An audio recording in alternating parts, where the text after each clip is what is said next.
Hello friends, good morning. स्वागत है आपका हमारे यूट्यूब चैनल पीए स्टडी पॉइंट में।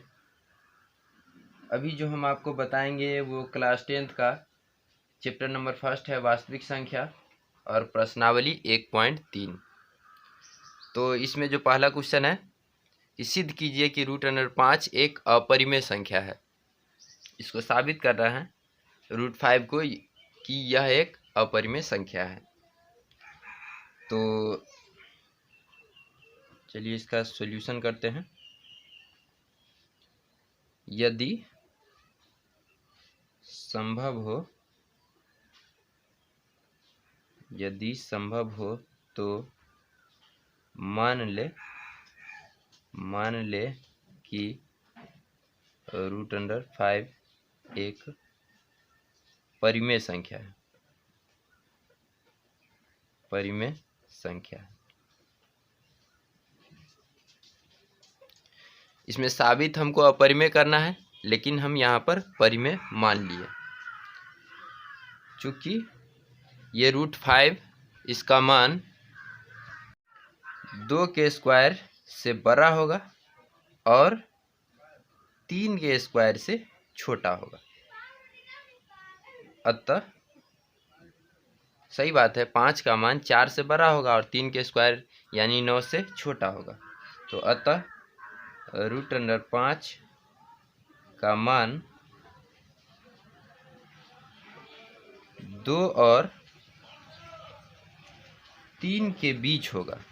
2 और 3 के बीच होगा। √5 का मान 2 और 3 के बीच ही होगा। अर्थात यह एक पूर्णांक नहीं है।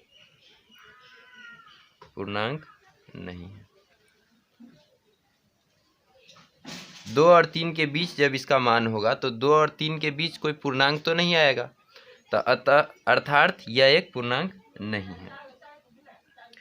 अब मान ले √5 बराबर p/q। p/q क्यों? क्योंकि हम माने हैं कि यह एक परिमेय संख्या है, तो परिमेय संख्या p/q के फॉर्म में होगा, जहां pq धन पूर्णांक है, एवं pq में कोई उभयनिष्ठ गुणनखंड नहीं है। उभयनिष्ठ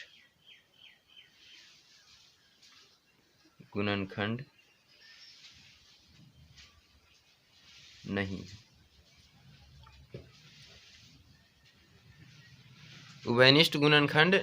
है।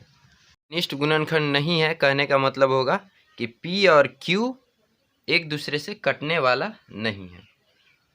अब लिखेंगे दोनों तरफ वर्ग करने पर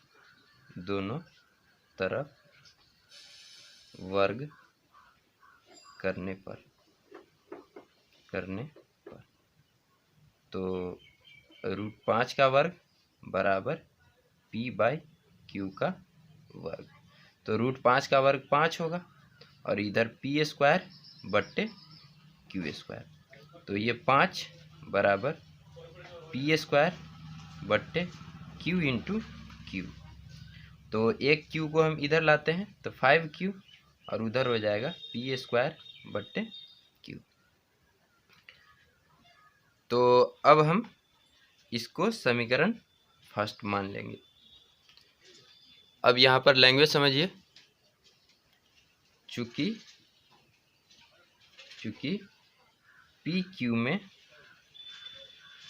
कोई उभयनिष्ठ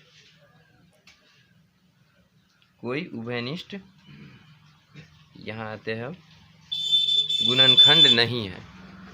चूंकि PQ में कोई उभयनिष्ठ गुणनखंड नहीं है, अतः P गुने P अर्थात P में P से गुना करेंगे तो क्या हो जाएगा p²। अतः P गुने P अर्थात p² और Q में भी और Q में भी कोई उभयनिष्ठ गुणनखंड नहीं होगा। उभयनिष्ठ गुणनखंड नहीं है, नहीं है। अतः जब गुणनखंड उभयनिष्ठ नहीं होगा, इसका मतलब है कि p²/q भी एक भिन्न होगा। तो p²/q एक भिन्न होगा। तो समीकरण 1 पर अब नजर डालते हैं। समीकरण 1 से, तो समीकरण 1 में ये तो भिन्न हो गया और ये भिन्न नहीं है, ये तो पूर्णांक है क्योंकि ये बट्टा में नहीं है। तो पूर्णांक और भिन्न एक दूसरे के बराबर नहीं हो सकता।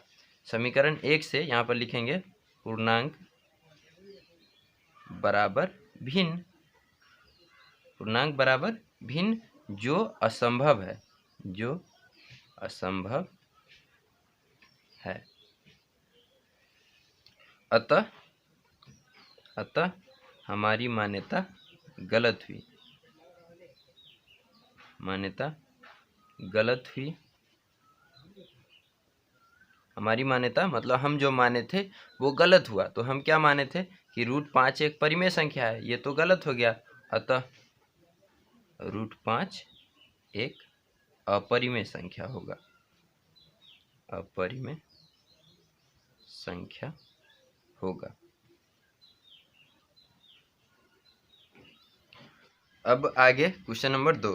क्वेश्चन नंबर 2 कह रहा है कि सिद्ध कीजिए कि 3 + 2 √5 एक अपरिमेय संख्या है। तो यहाँ पर भी मान लेंगे, यदि संभव हो, यदि संभव हो तो मान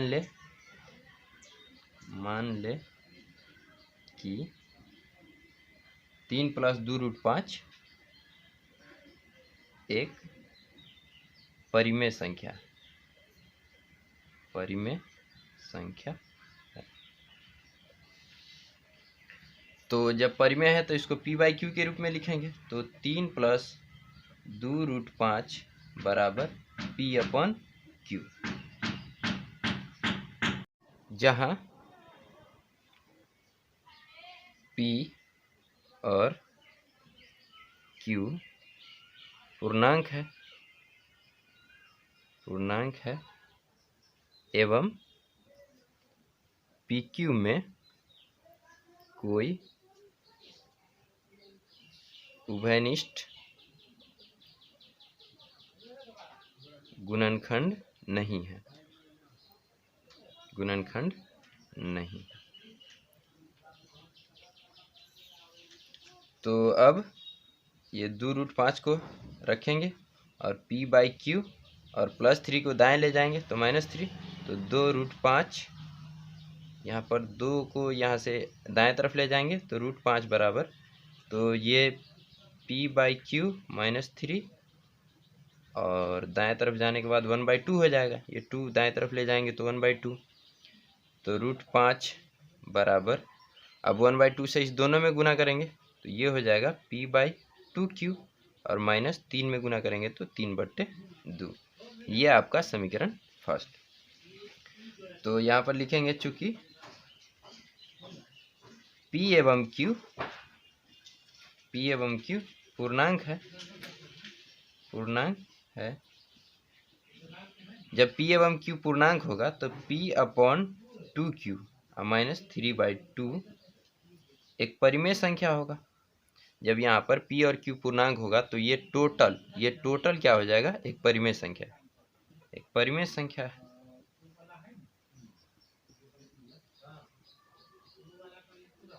तो अब ये समीकरण 1 में, समीकरण 1 से LHS को आप ध्यान से देखिए, √5 जो कि एक अपरिमेय संख्या है। तो LHS एक अपरिमेय संख्या है, अपरिमेय संख्या है, तथा RHS RHS में जो ये आया है अभी परिमेय, RHS एक परिमेय संख्या है, परिमेय संख्या है। अतः तो दो अलग अलग संख्या आ गया, तो परिमेय संख्या और अपरिमेय संख्या एक दूसरे के बराबर नहीं हो सकता, तो अतः LHS बराबर नहीं होगा RHS के। अतः हमारी मान्यता गलत हुई, अतः हमारी मान्यता गलत हुई। मतलब हम जो माने थे वो गलत हो गया, तो हम क्या माने थे? परिमेय, अतः हमारी मान्यता गलत हुई। अतएव अतएव 3 + 2√5 एक अपरिमेय संख्या है।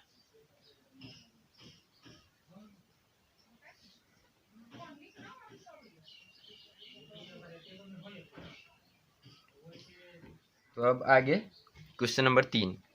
क्वेश्चन नंबर 3 में कह रहा है कि सिद्ध कीजिए कि निम्नलिखित संख्याएं अपरिमेय है। इसमें 3 क्वेश्चन है, आपको तीनों को अपरिमेय साबित करना है। तो चलिए पहले क्वेश्चन की तरफ बढ़ते हैं। पहला 1/√2, तो इसमें भी वही करेंगे। यदि संभव हो तो मान ले 1/√2 एक परिमेय संख्या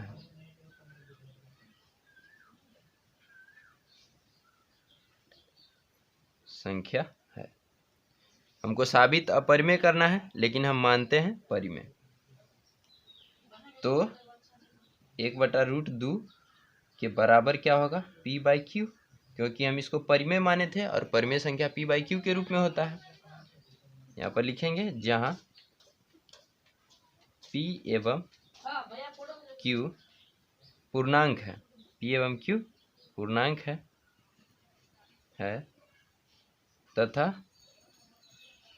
PQ में कोई भी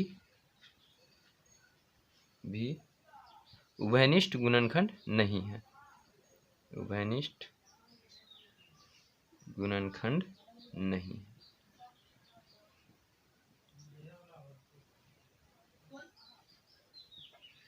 अब यहाँ पर हम मान लिए और P/Q भी कर दिए। अब क्रॉस गुना करते हैं P में √2 से, तो P√2 हो जाएगा, और Q में 1 से तो Q, तो √2 बराबर Q/P। ये नीचे जाएगा दाएं तरफ, इसको मान लेंगे समीकरण फर्स्ट। अब यहाँ पर लिखेंगे चूंकि P एवं Q पूर्णांक है, P एवं Q पूर्णांक है।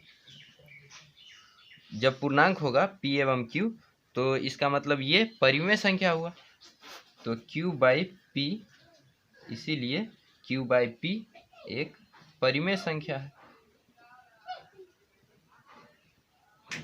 परिमेय संख्या है। अब आप समीकरण 1 को ध्यान से देखें। समीकरण 1 में ये परिमेय संख्या है, और आप जानते हैं कि √2 एक अपरिमेय संख्या होता है, तो अपरिमेय संख्या और परिमेय संख्या एक दूसरे के बराबर नहीं हो सकता। तो यहाँ पर हम लिखेंगे समीकरण 1 में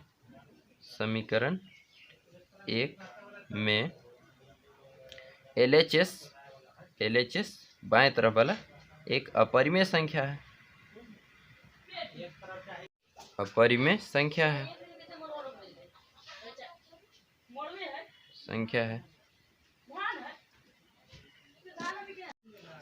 तथा RHS एक परिमेय संख्या है,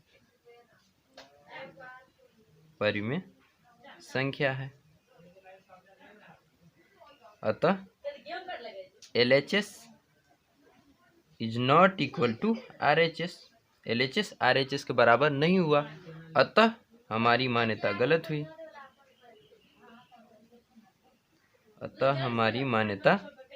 हुई, मतलब हम जो माने थे वो गलत हो गया। तो हम क्या माने थे? परिमेय, तो परिमेय गलत हो गया, तो क्या होगा? अपरिमेय।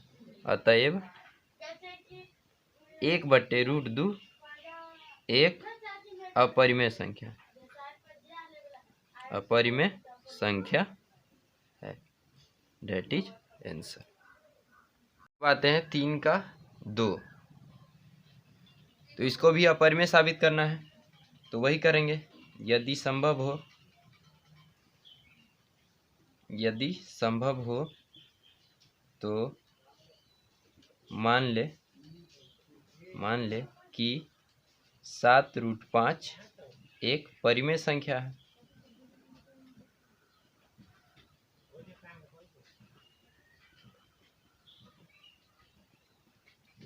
तो जब हम इसको परिमेय माने तो 7√5 बराबर p/q होगा, जहाँ PQ में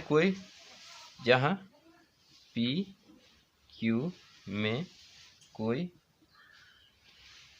पहले P एवं Q पूर्णांक है लिखेंगे। जहाँ PQ पूर्णांक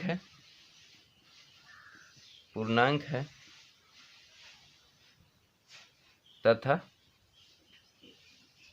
P एवं Q में कोई उभयनिष्ठ गुणनखंड नहीं है।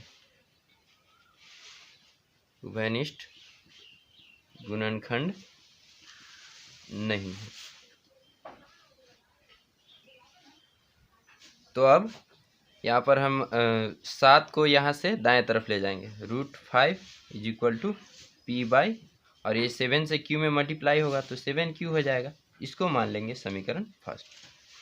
तो यहाँ पर लिखेंगे, चूंकि p एवं q पूर्णांक है, और जब p एवं q पूर्णांक होगा तो p/7q पूर्णांक बाई पूर्णांक परिमेय संख्या हो जाएगा। p/7q इसीलिए p/7q एक परिमेय संख्या है।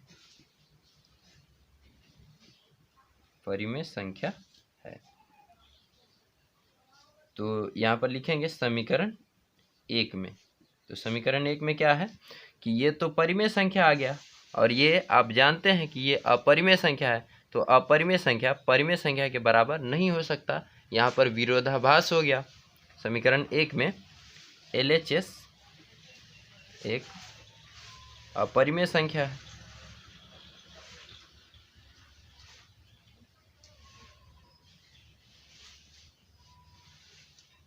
तथा RHS परिमेय संख्या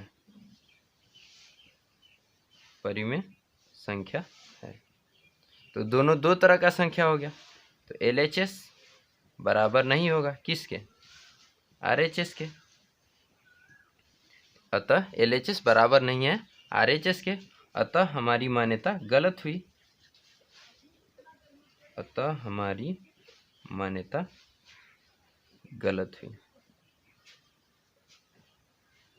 अतएव 7√5 एक अपरिमेय संख्या है।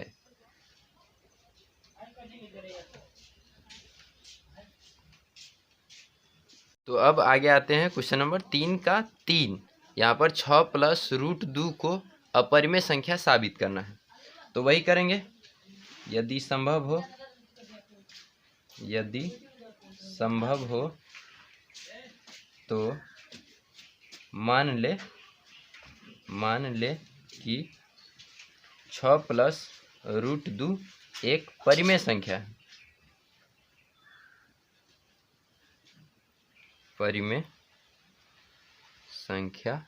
है। तो जो परिमेय संख्या माने तो इसका मतलब 6 + √2 p/q के फॉर्म में होगा। तो बराबर लिखेंगे p/q, जहाँ pq पूर्णांक है तथा pq में कोई भी उभयनिष्ठ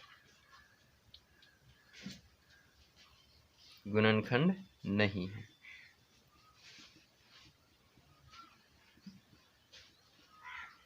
अब √2 को बाएं तरफ रखेंगे और p/q और +6 को दाएं तरफ ले जाएंगे तो -6। तो इसको मान लेंगे समीकरण फर्स्ट। तो लिखेंगे यहाँ समीकरण, एक मिनट पहले इसको देख लेते हैं। चूँकि p एवं q पूर्णांक है, p एवं q पूर्णांक है, तो जब पूर्णांक होगा तो इसीलिए p/q -6 ये क्या हो जाएगा, एक अपरिमेय संख्या होगा, सॉरी एक परिमेय संख्या होगा, परिमेय संख्या है। कैसे है, पूर्णांक में से जब हम किसी दूसरे पूर्णांक को घटाते हैं तो वो एक परिमेय संख्या आता है।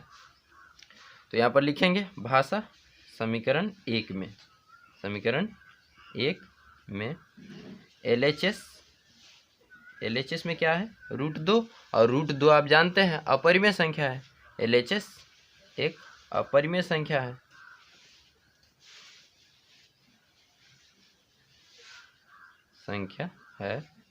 तथा RHS में, RHS अभी हम निकाले परिमेय संख्या, RHS परिमेय संख्या है। तो इस समीकरण में LHS और RHS बराबर नहीं है, तो लिखेंगे अतः LHS बराबर नहीं होगा किसके, RHS के, अतः हमारी मान्यता गलत हुई।